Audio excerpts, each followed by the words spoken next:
As a fan, you're watching the games, you're being entertained. But I have a question. How does the NBA actually make money? It's a complex question. You have teams, or let's call them franchises. You have partners. Those partners exist at the league level. Those partners exist at the team level within the local markets. You can think about partners in terms of sponsors, advertisers, merchandisers, so forth and so on. Now, let's not also forget the NBA is the third most valued sports league in the world. Not in the US, in the world. They bring in about $8.76 billion. In 2018, that was up $750 million from the previous year. So pre-COVID, they were doing about 10 to 15% growth year over year. They also had the highest average player salary of any league at $7.8 million, compared to $4.5 million and $2.9 million for the Major League Baseball, MLB, and the NFL, National Football League. So when we explore the complexity of how the NBA makes money, I'll break it down into three categories: league structure, the teams, and the players. From three. All right, here's LeBron. Let's get into it.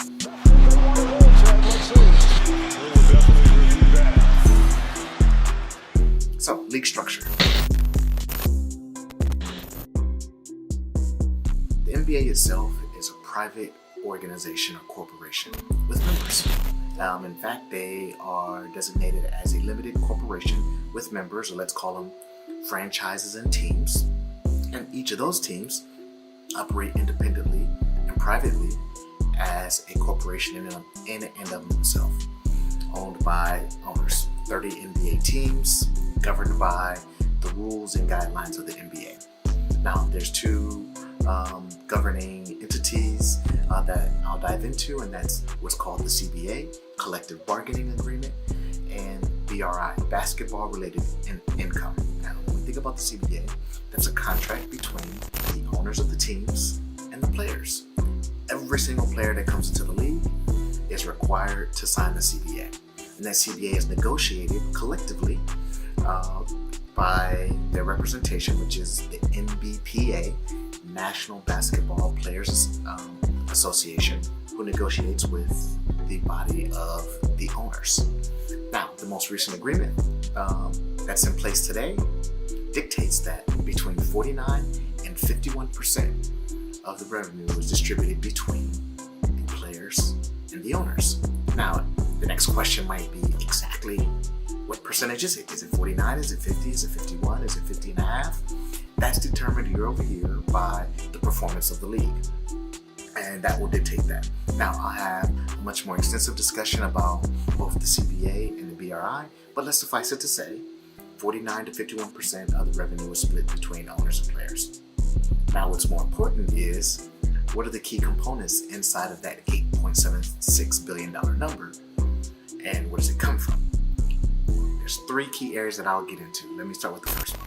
TV revenue, by far, is the number one thing that contributes to the revenue of the NBA. Now, that number is most significant. Let's think about ESPN and TNT collectively. Their current agreement, the most recent agreement that was in place, makes up about $2.6 billion revenue for the NBA. That number does not include local market TV rights. That number can be anywhere between $120 million to about $150 million per team. And you can get a sense of that number, or which teams might make, the upper end or the lower end of that number based on their market. Los Angeles Clippers, Los Angeles Lakers, the Nets will definitely be on the higher end of that spectrum compared to the Cleveland Cavs, for example. But that is the TV revenue, making up about 30% of the entirety of the NBA revenue. And that number grows each agreement. So that's a very significant impact to where that revenue comes from. Number two, merchandising. Merchandising, thinking apparel, which is centralized, run, and owned by the NBA league itself.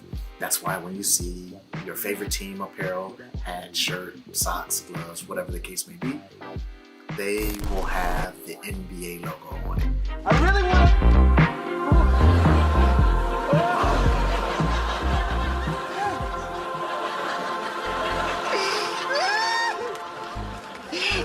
babies. Thank you.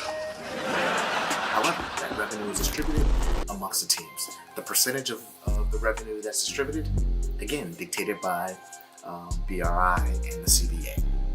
To give an example, the most recent deal that was done between the league and Nike, 2015, resulted in approximately 245% of revenue increase per team per year. That's how large that deal was, and that's how impactful that deal was to the team, to the league. So merchandising is number 2. Number 3, a lagging third place, as you can imagine, is ticket sales. Ticket sales was a larger contributing factor, but given COVID, given everything that's been going on here throughout 2020 and coming into 2021, that will not be as significant of a number. So, in a league office or in the front office of a team, where you're going to make your bets, driving viewership, selling merchandise. Those are going to be your number two, your primary 2 levers to pull in terms of growing revenue and getting growth within your organization or in the league. So that is league structure. Let's talk about teams.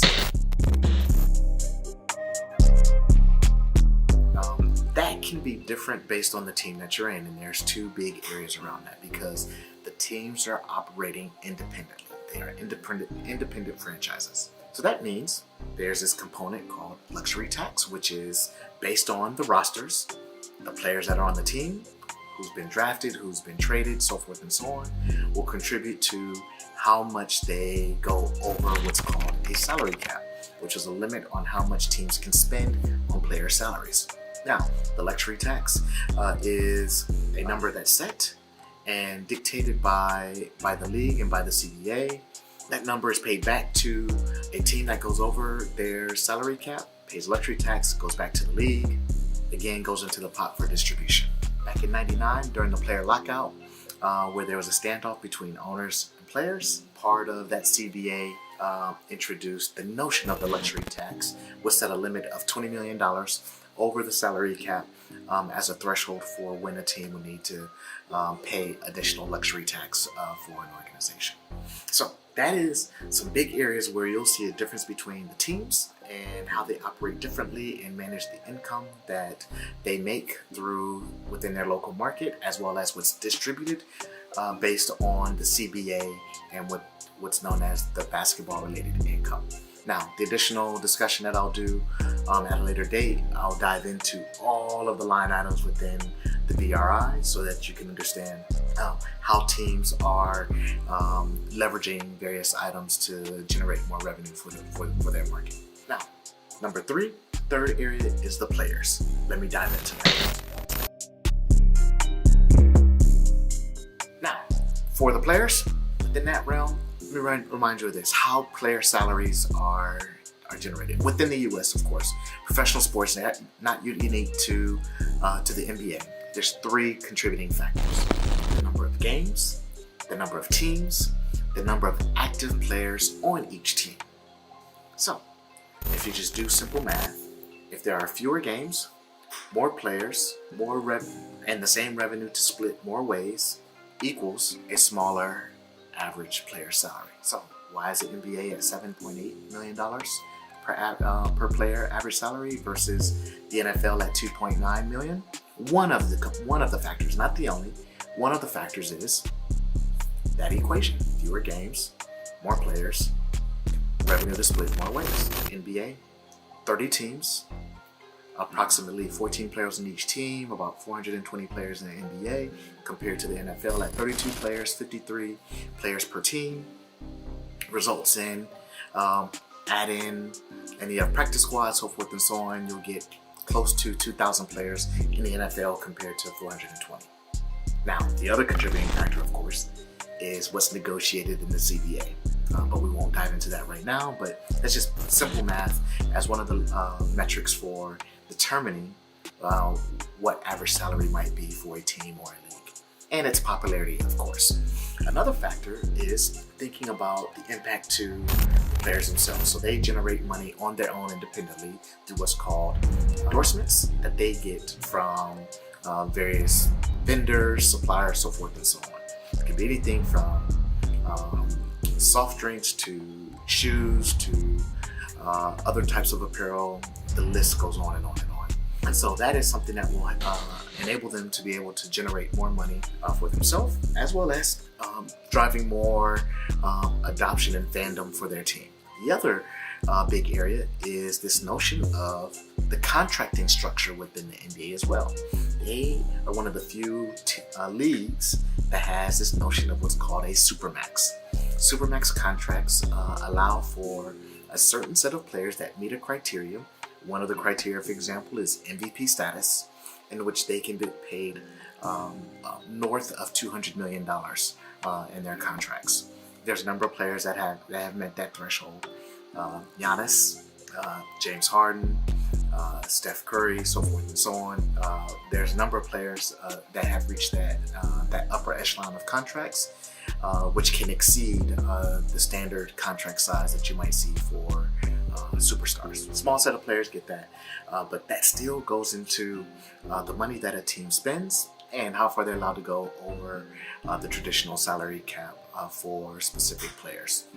So given that, those are a number of different factors that go into effect for determining the value of a team, the revenue the league makes, as well as the money that a player can make. But why? But why is a player and those endorsements and those contracts so critical, and how are they able to do that? And there's one key component area that I believe drives that, and that's the marketing effect. The NBA is one of the few leagues in the world that really promotes and drives fandom and excitement through the players themselves.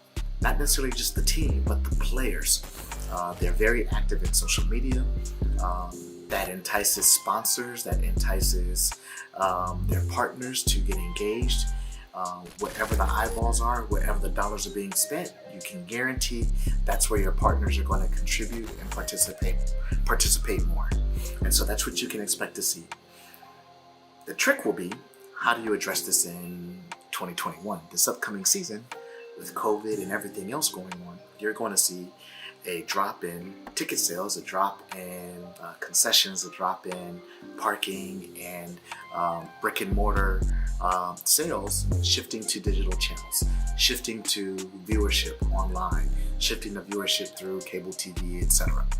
And so that will be very interesting to see. And these are some of the metrics and guiding principles for how do I make decisions about the team, the league, and the players.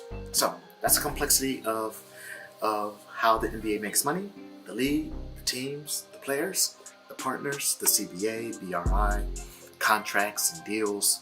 Those are all in that big bucket of various knobs and levers that you can pull to determine who's successful and who's not, who makes money, who doesn't. I hope you enjoyed it.